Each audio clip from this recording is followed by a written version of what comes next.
Hello class, in this video I'm going to show you how to use Enscape to create a nighttime rendering with lighting. And I think I'm going to do all this in one video because it's all fairly easy, but each little step is sort of important. So I'm basically going to go over how to add lights, how to adjust the brightness of those lights, how to adjust the color of those lights, some setting changes you'll need to make to your rendering before you do that, and then final output. So it's a lot of little steps, but they're all pretty easy. There's a few where you'll have to take time to make adjustments as you go, but I think we can do it all in one video. So the first step is to add a light for Enscape. And so most lighting and most of your rendering is an actual object with an object having special properties, which in this case is emitting lighting. And we'll talk more of the details of how this actually works in lecture, but I think that's sort of enough for now. And so to access your lighting objects, what you need to do is you need to go to your Enscape tools, and there's this button here called Enscape Objects, and you pull this up, and it brings up this dialog box. This whole half here is lighting source, and I'll just talk about a couple really quick, and then there's sounds and links models, which we're not going to get into. Essentially, to add a light, you'll probably mostly use sphere, which is basically just going to create a little round object and shoot light in each direction, all around, which is what most light bulbs do. However, you might choose, and I'll show an example of a spotlight as well, which is a light that points light in one direction. So I'm going to show sphere. They generally are added similarly and are adjusted similarly. So I'm going to click on sphere, and it's going to pull up this button inside Sketchup, and it's actually a two-step process. So first I click on a surface of where I want that light to be. So I don't know, not that I really want a light here, but it's pretty clear. I'm going to put one on this wall. And then you'll notice you can still click. And what it is it's basically saying, okay, you want to start one at that surface, but then how far away from that surface do you want to be? Thinking that a light bulb has some distance, it could be a few inches, it could be a few feet. For this kind of lighting, you don't really need to be far at all, but it's going to take clicking the surface and then clicking away from the surface to set the light. You notice when you do that, it adds the sphere in this case. And it has some of these radius here. So the lighting intensity is this number here, 1,000, which is your default setting. And it's pretty bright, I think. So what you're probably going to want to do, and I'll show you some examples that I've added, is turn that down. Now, I don't have a really great summary of what all the lighting should be. I'm sure someone who knows more about lighting could do this. What I tend to do is I add all the lighting I think I want, and then I go and adjust each light to the level that I want it to be. So that's one thing you'll do there, and that is lighting. Now the other thing you can do is by default it's generally going to be a white light, but to people like warmer, yellower, oranger lights just a little bit. They like that better than pure white light, and they certainly like it a lot better than just blue light. So you can go and change the color of your light a little bit as well, and that's just using your materials. So I'm going to come over to my materials box over here, and you'll go to something like your color, and you want to pick something pretty light. Doesn't need to have a lot, whether you want it to be orange or yellow. And you can adjust these colors separate from the default colors. You can go in and edit it and change it as you need to, but you'll just go and click on it. If you notice, that was probably hard to tell, especially on YouTube, that it actually changed to a yellow color. Let me just go for demonstration purposes to a brighter yellow, and you can see that orb changed to yellow. So it's going to produce a yellow light.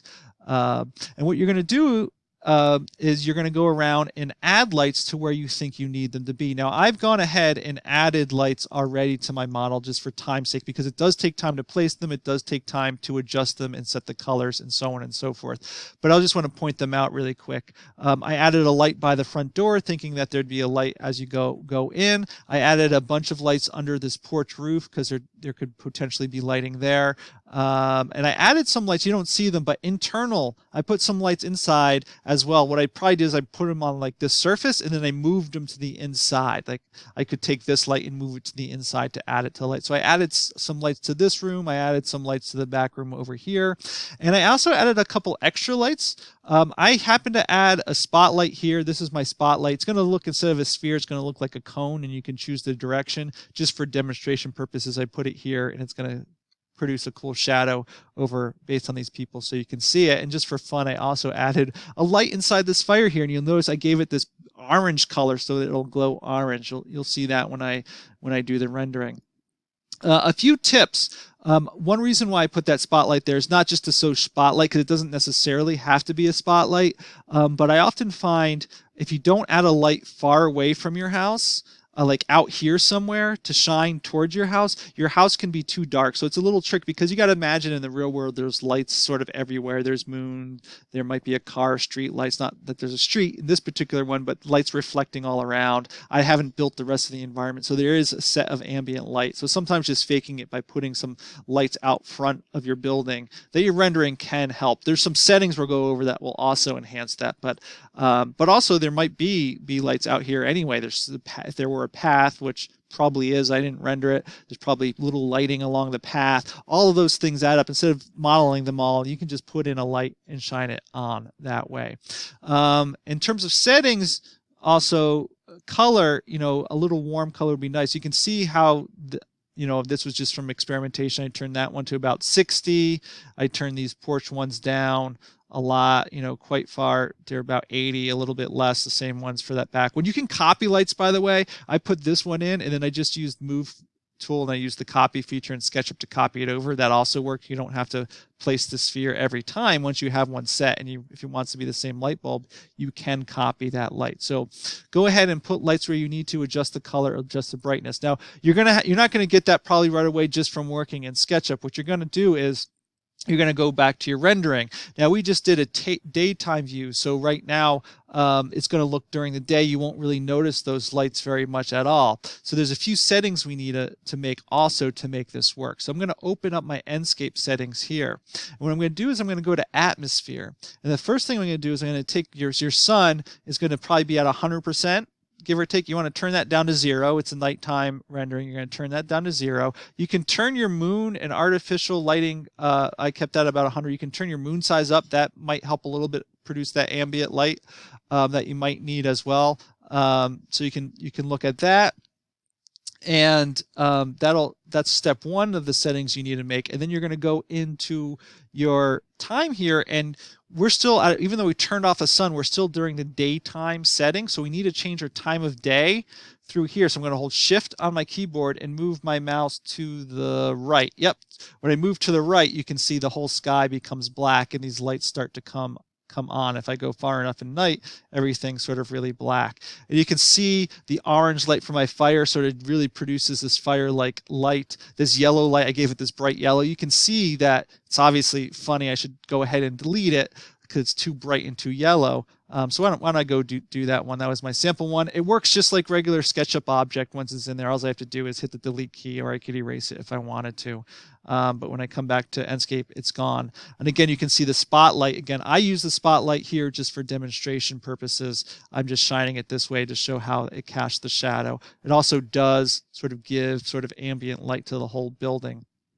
And so you're going to have to look at this and say, okay, this looks right. What I often find, again, I'm not an expert, I think, partially in lighting. So what I intend to do is I put them in, I know where I want them. They're often too bright, or I make them too dim, or not the right color. So I'll go, okay, you know what, I need to make these colors warmer. So I'll go back to SketchUp, change the color, come back, see how it looks. Oh, now it's too dim. So I'll go back to SketchUp, select those lights, adjust the lights and make them brighter, or they're too dark, they're too bright, make them darker, too dark, make them brighter, so on and so forth. So I go back and forth and back and forth. Now, I've done that a little bit here. I would say, well, maybe I should put a light up in this bedroom here to make that window glow as well.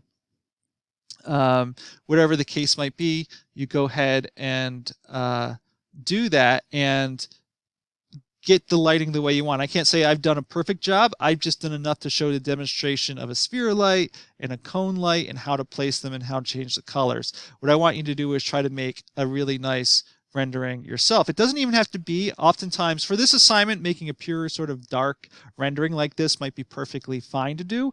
The reality is, I think oftentimes if you want to have some nice lighting, it's not at night, it's sort of at sunset. Was short of getting a sunset sky and putting it into Enscape, which would really enhance it because you get a little bit of light from it, and the ambient light looks really nice. The sky looks really nice because it's not black.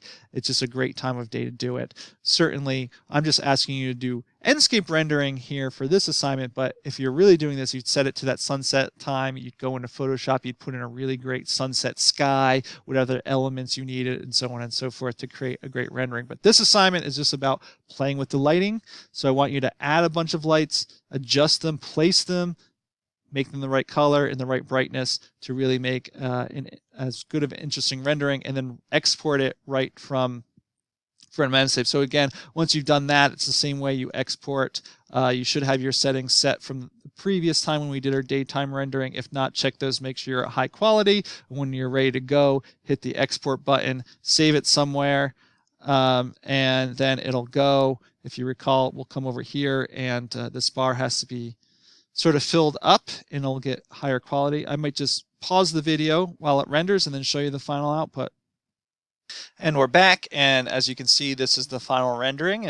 Again, SketchUp by itself can't do anything like this. Some Enscape tools, super easy, can really enhance the drawings. Again, if I were really doing this for my own final rendering, I would still spend more time tweaking the output of lights to really get a great quality of lighting.